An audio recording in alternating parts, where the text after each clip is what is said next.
Ursus in California. Ursus, what was on your mind tonight? What can we do for you? Hey, I wanted to call in to talk to Jack about the idea of how disability liberation intersects with sex work, specifically because significant portions of sex workers seem to be disabled. And there's a lot of issues around disabled people both being desexed and denied autonomy regarding these topics. But I also see a lot of really concerning rhetoric, specifically around the idea that disabled people specifically need to be pitied in this way, where they would be assigned sex workers or where they would be prescribed sex by a doctor, which actually just kind of puts a medical personnel in between you and your own choices, which I found, or I find really frustrating as like a narrative. And I was wondering how Jack feels about these things. Yeah, I think that's a great question. Yeah, I think with most people, they don't consider the fact that a lot of sex workers are disabled. So I'm glad that you bring that up, because it's a common reason people get into sex work, because they don't have access to other options because of their disability. And I think it becomes really obvious when we see sex workers who have the same disability as clients arguing they should have access to sex workers, because the sex worker has the exact same problem and they're selling sex to get by and survive, versus a client expecting to have access to a sex worker for the reason of that disability, as if that's something that should like give them access because they're owed it. And I think specifically the entitlement narratives are a concern, because they kind of overlap with like incel rhetoric, right? The idea that you're entitled to having access to someone who is a sex worker, or to have access to someone for sex in general, which is where that comes from. But also this idea that like disabled people need to hire sex workers to be able to have like an active or fulfilling sex life. Even when we're talking about people who have significant and severe disabilities that affect mobility and that affect their ability to socialize, usually there are societal barriers stopping them from being able to have sex with their own partners often, right? There are people with disabilities that we talk about and they have a serious mobility issue. And we're talking about them like, oh, like they're going to need to see a sex worker, because how are they supposed to have sex without one? It's like, well, actually what that person needs is a hoist so they can have sex with their girlfriend. Like what that person actually needs in a lot of these cases is an assistive device, but they're not being given that. Instead, people are talking about using the bodies of sex workers as if we are objects for them, as if we ourselves are the assistive devices. And that's not how that is. And it's really infantilizing to disabled people who shouldn't be put in a position where they're expected to only be able to access sex through a sex worker. They can have partners. Disabled people are worthwhile people that people want to date. They just need to be able to have the tools to be able to have sex with those people. Let me jump in here if I can and ask you this then. I know a massage therapist who, on the side of their massage work, also works with a charity where they offer massages to folks with specific disabilities, where a massage and honestly just outside physical touch is really welcome and really needed. And I'm curious if you would be uncomfortable, or if you would have a critique of the idea of the government offering, not an obligatory situation, but offering some sort of stipend, some sort of payment, some sort of program empowering sex workers in that way. I mean, for people who are specifically disabled, they should have enough money that they can spend it on whatever leisure thing they want. And if a disabled person wants to hire a sex worker, they should have the exact same access that anyone else has to hire one, which is that they should be getting enough money from the government or from whatever else, if they work from their job, that they're able to afford these things on the side if they want to.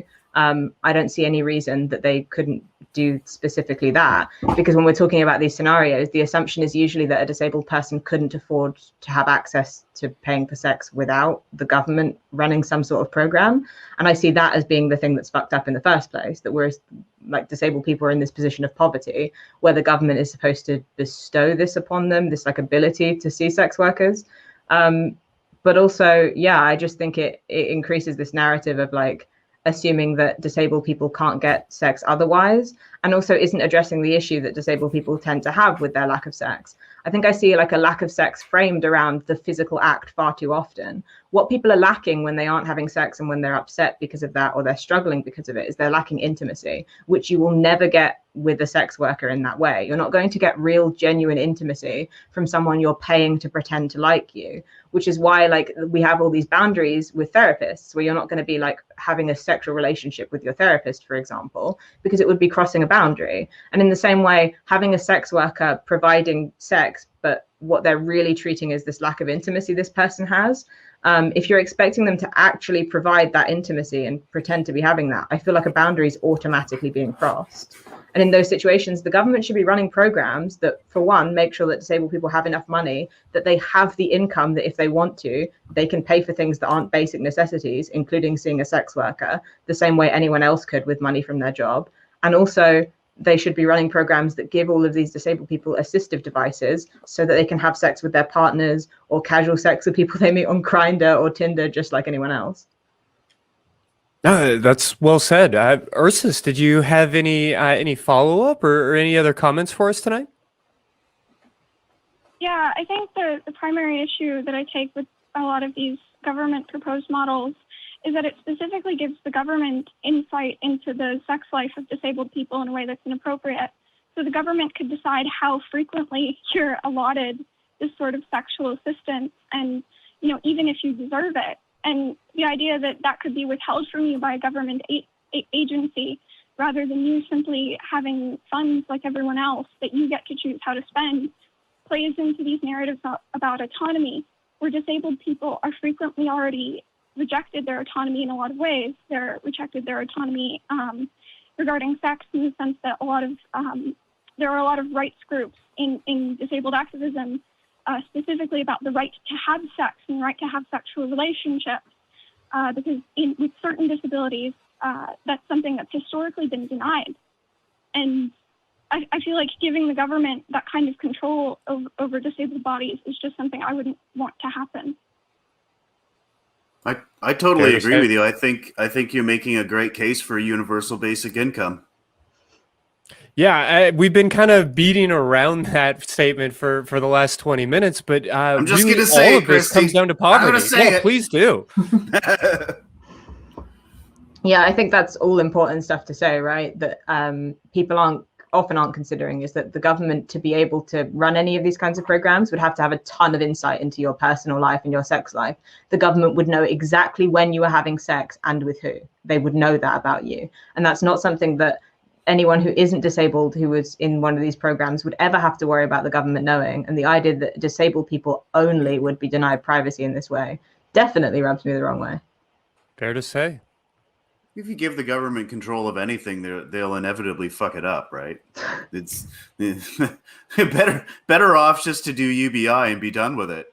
Like Jack was saying, like they should be able to have enough money to survive and have enough money for a few of the luxuries in life, whether that's sex or whiskey or video games or whatever it is that they want to do. Well, Ursus, I really appreciate you raising all of these points. I think this is really fascinating, and you've definitely put a lot of thought into it. So I so appreciate you sharing all this information with us. Was there anything else before we move on to the next caller? No, thank you. No, thank you so much. Thanks. You have a great night. Bye, Ursus.